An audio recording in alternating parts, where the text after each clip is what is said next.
साथीहरु हामी बजारतिर निस्केका छौँ। निकै घाम चर्केको छ अनि भर्खर नास्ता गरियो। त्यसपछि अब अलिकता सब्जी किन्नु पर्यो। हप्ताभरि खाने सब्जी स्टक गर्नुपर्ने हुन्छ। त्यसैले हामीहरू यता यो पासा बजारतिर आइरहेका छौँ। घाम छ, निकै घाम छ।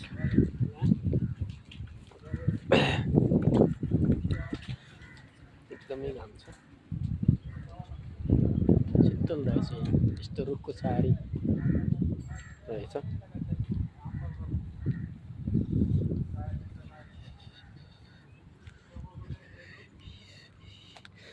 यो सरिफा रहेछ। यो सरिफाको रुख हो। कुकले देख्नु भएको छ, देख्नु भएको छैन। त्यस्तै गरी सिमल तरुल नेपालमा कतिको पाइन्छ यो सिमल तरुल सँगै सरिफा पनि रहेछ।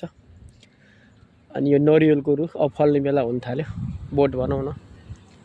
त्यस्तै गरी हेर्नुहोस् त कटहर कति राम्रो छ, राम्रो फलिरहेछ। एकदम मजासँग फल्दो रहेछ। ठुल्ठुलो कटहर भन्दा यस्तो यो कलमी कटहरहरू सानै बोट हुँदा नै राम्रो फल्दिने।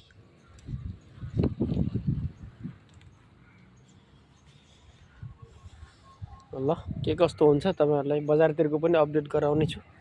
अहिले भने छुट्छु, निकै घाम चर्केको छ। Okay, by by.